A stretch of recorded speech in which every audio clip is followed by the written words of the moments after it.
Hello my beautiful friend and welcome back to another daily video. Today I have three very short stories for you. Two of which are very exciting, at least for me, and the other one is just incredibly funny. Let's dive in. As always, you will find everything that I'm going to show you linked in the description box down below. Every article today is from Insider Gaming. This one written by Andrew Heighton. New Resident Evil Requiem gameplay shown exclusively in Japan reveals new location. Let's dive in. Every bit of new Resident Evil Requiem gameplay is welcome, so while it's a bummer that exclusive Resident Evil Requiem gameplay was shown off in Japan, a video has been shared showcasing the intriguing footage. And it is indeed intriguing. Resident Evil Requiem adds to what is already a ridiculous 2026 for gaming. Capcom's newest survival horror entry in the genre-defying franchise puts Grace Ashcroft in the hot seat. It's already been revealed how Grace differs from previous protagonists, something that I personally really like, but seeing her in action is a treat as shown in a new gameplay clip. Oh yeah, I don't need that one. The ever-reliable Dusk Golem, the one that shares Resident Evil news every now and again, amazing source for Resident Evil news, shared a video showing new Resident Evil Requiem gameplay of a new area with Grace fighting a zombie in the Resident Evil special program that aired on Japanese television. A 34-second video shows the new ability to flick between first person and third person and shows Grace battling off zombie threats with a pistol. The gameplay looks infinitely more horrible, claustrophobic, and terrifying in first person, which would explain why Resident Evil 9 has a third person camera. Because we already know that some people don't like the first person mode. Me personally, I really enjoyed that one in Resident Evil 7 and 8. The indoor environment certainly looks new and nothing we've seen already in any previous gameplay footage or teaser trailers. Oh, and also, by the way, they will also tell you when they basically want you to play first person for this section and third person for another section. So I really like that we can have both in this game. And I wasn't aware that we can basically just, with the press of a button, that we can change between those. I knew that we can change, but at first I thought this is going to be go into the pause menu, select third person mode, resume. Maybe it's still like that. I just clicked through this one here. I've seen nothing as of right now. But then again, this is the way they can make the game as best as possible. At least again, for me, because I'm incredibly hyped for this game.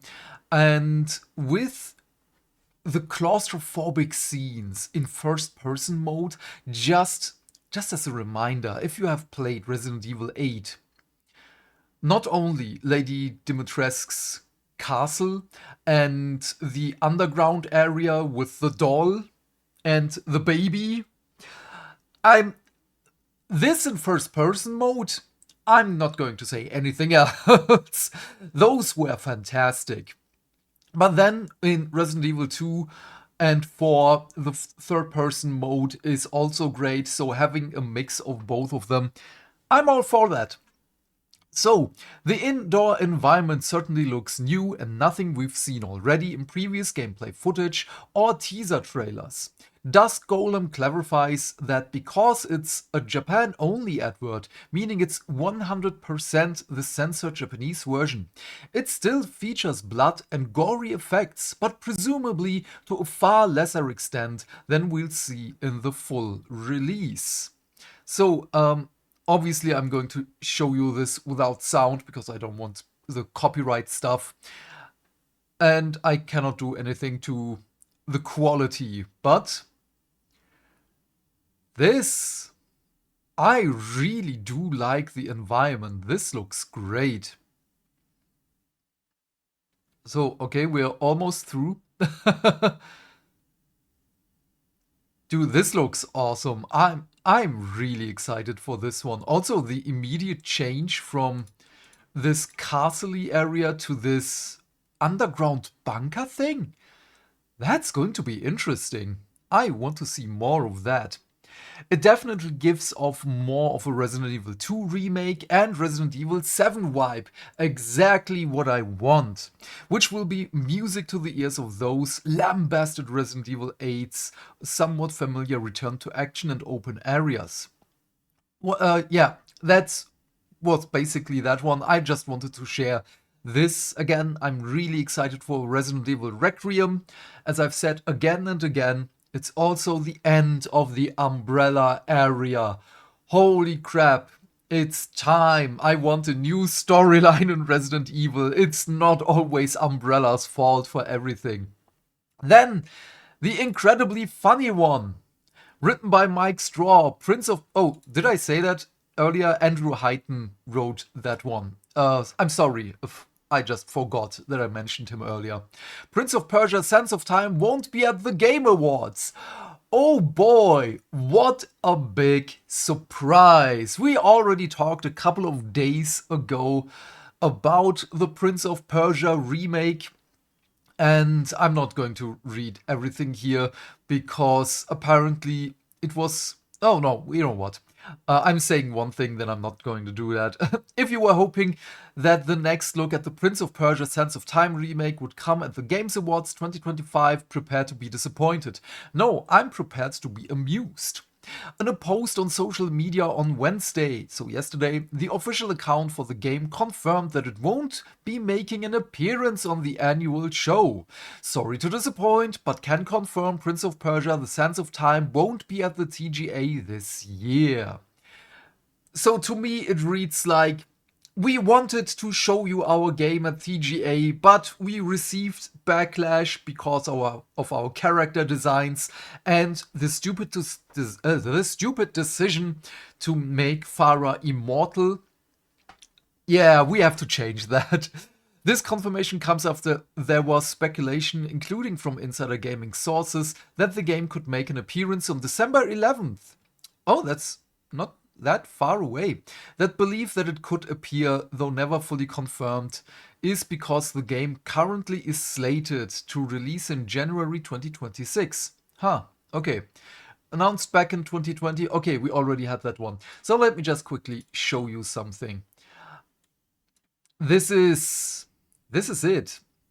This is the picture I found a couple of days after I talked about this, because this one is in a much better resolution, by the way.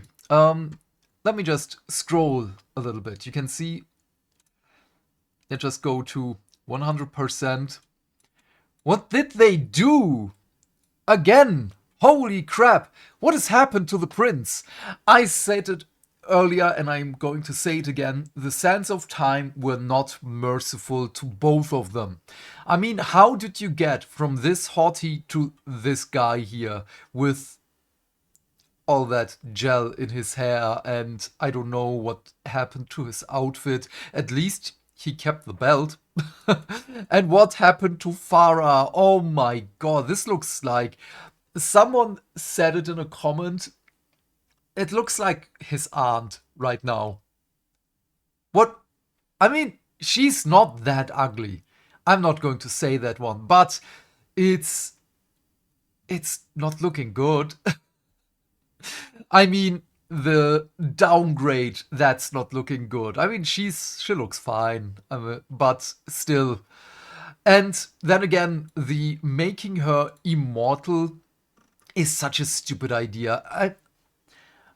Just a quick reminder, I'm all for that. We have to protect her because she's also protecting us. They're both working together. She has the ranged weapon, we have the melee weapons. It's supposed to do this. We are supposed to work together. She was saving us from threats that we cannot deal with, and we were supposed to save her from threats she cannot deal with. This is what a relationship is. And that's just that. You have to support each other. And again, She is a regular mortal. We are the time manipulating, overpowered power fantasy gamer. That's just it. She doesn't have time powers. This is why she is still a mortal. And to be fair, the prince is also still a mortal. He can die. We can just wind back the time for 8 seconds. But yeah, this is the amusing one. And the other one that I'm really looking forward to, written by Sam Sepiol. I don't know if I pronounce his name correctly. If not, I'm sorry. Palworld Dev addresses story-based future game. Pocket Pair Communications Director and Publishing Manager recently spoke about a very story-based Palworld possibly releasing in the future. Apart from the Nintendo and the Pokemon Company lawsuit, Palworld developers have been hard at work to release Update 1.0, which finally brings the game out of early access. However, while they work on this version, the community manager has spoken of a narrative-based Palworld title that might pique players' interest. And it does! Palworld was never designed to be a linear narrative title, but could get a story-based game in the future. This is what I'm looking forward to. As much as I enjoyed Palworld, it didn't catch me because it's just the kind of game. I liked it for, what was it, 40 hours, 50 hours or whatever I played it. And then it lost me because, again, it's not the type of game that I'm usually into. I just think it's incredibly funny and it's a well-made game. But I like story-based games. Spotted by Games Radar Plus, Pocket Pair's Bucky recently asked fans on X, formerly Twitter, what one thing they would add to Palworld, and the fan responded, more story elements, and I agree. The player elaborated that they tend to lose a sense of purpose. Yes, that's exactly my thing! While playing the game without having any story elements to bank on. Bucky's answer to this request was straightforward. Palworld is a survival crafting game. It was never designed to be a linear narrative game. It's open-ended on purpose. Yes. However, Palworld's communications director and publishing manager understands that a lot of creature collector fans are used to story games, Pokemon being one of the most popular ones of the lot. He concluded stating, perhaps in the future a very story-based Palworld can be made though. This statement doesn't confirm anything, but it doesn't rule out a narrative-based Palworld title releasing in the future. Yes! Wait, what is this? In other news, Palworld's Ultra Kill collaboration will be arriving this month. Additionally, a mobile version of the survival crafting title has been announced. Ooh, interesting. What are your thoughts on a story-based Palworld game? My thoughts are, I want one. Because I played a lot of survival crafting games with my friends. A Raft, as an example, only caught me after they did the thing with the story. I just love Satisfactory, holy crap. I put so many hours into Satisfactory. And it's just, yeah, it's also basically an open-ended game. But the amount of things you can do in Satisfactory, holy crap, it's just so much. And it's also the thing that you have a goal to work for. This is the thing that I personally like. Then again, Palworld should stay Palworld like it is. I'm not saying that they should change it. No, no, no. The game is as awesome as it is. Again, I've spent... Well, wait, how much time did I put into the game? Let me quickly check. Oh yeah, I'm also very excited for Pal Farm. Oh no, it wasn't that much. I'm sorry, it was 30 hours. Okay, but still, a lot of hours that I put into the game. I enjoyed it, but I just lost a sense of purpose. And I know, you always have this of, yeah, but then you have to work for this rank, you have to unlock this, and so on and so on. The Satisfactory thing. But Satisfactory also had these story elements with, oh yeah, I'm doing this, and what was the name? Ada? Was it Ada? I forgot. I forgot the name of the AI voice in your player's head that always comments on everything. I'm sorry. But those hidden story elements, I enjoy them so much. But yeah, what are your thoughts on all of this? Please leave your thoughts and questions in the comment section down below. I am keen to know what you have to say. And while you're here, please remember to do all the things that make the dings. Why? Because that way we can build a bigger community and talk more video game news every day. And by that I of course mean like and subscribe, and if you want you can share this video with your friends, and please turn off YouTube's restricted mode. Otherwise, have a great day my friend, stay fantastic, stay hydrated, and I will see you tomorrow with the next video, because again, today is the last day where I am not able to stream, but tomorrow we are going to stream again. Finally. I'm so excited for that. Bye, bye, bye.